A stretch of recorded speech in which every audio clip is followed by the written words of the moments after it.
As we focus on National Nutrition Month this March, we have learned about the connection between food and heart disease, diabetes, and this morning we focus on cancer. So joining us is our health insider, Dr. Shad Marvasti. Good to see you again. Good to see you.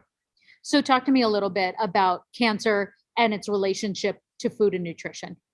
So a large body of scientific literature now supports that as much as 30% of all cancer cases are actually linked to a poor diet.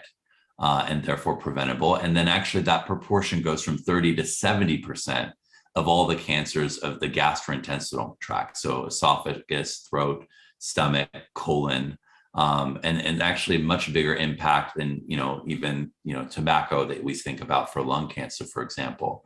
And a lot of this actually is linked to our diet. I've talked about the standard American diet with processed foods. Actually, there's a recent big study that showed a 10% increase in processed foods was linked with a 10% increase in cancer incidence. Just a really direct relationship.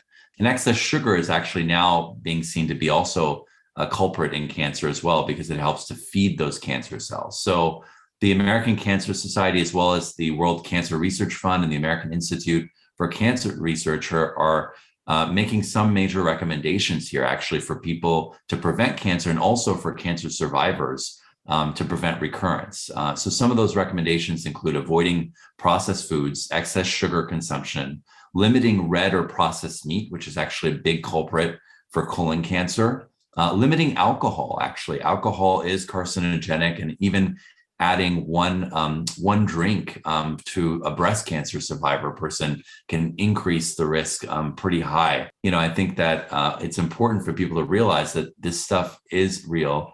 You can actually make a huge impact on cancer by what we eat.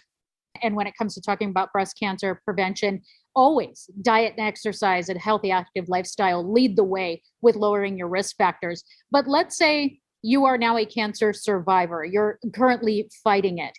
Do you believe that your nutrition can help reverse it?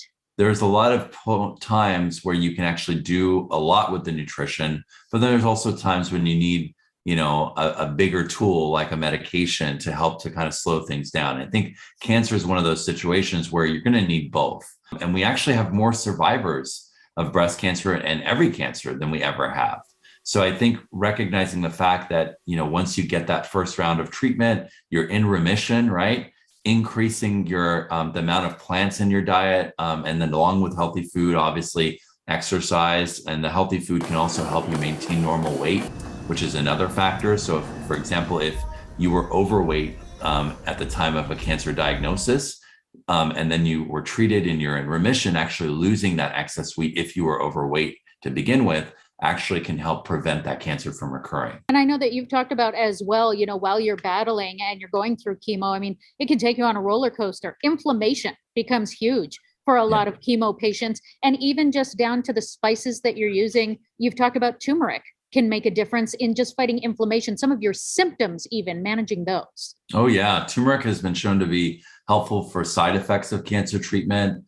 And actually cancer prevention. Almost every biochemical pathway that we know of cancer, turmeric blocks the progression of cancer. There's also other cancer fighting foods like broccoli, cruciferous vegetables actually take out all the toxins that cause cancer in your body. If you have it 2 or 3 times a week, it cuts your risk of cancer. Foods with carotenoids that are orange. If you have 3 servings per week as a woman, it can decrease your risk of breast cancer by nearly 20%.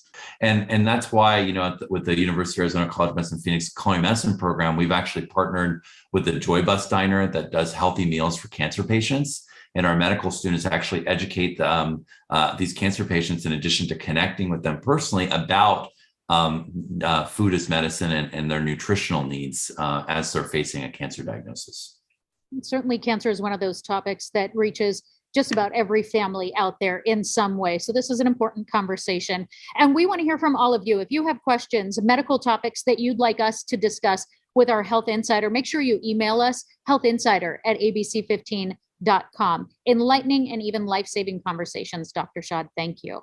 Thank you.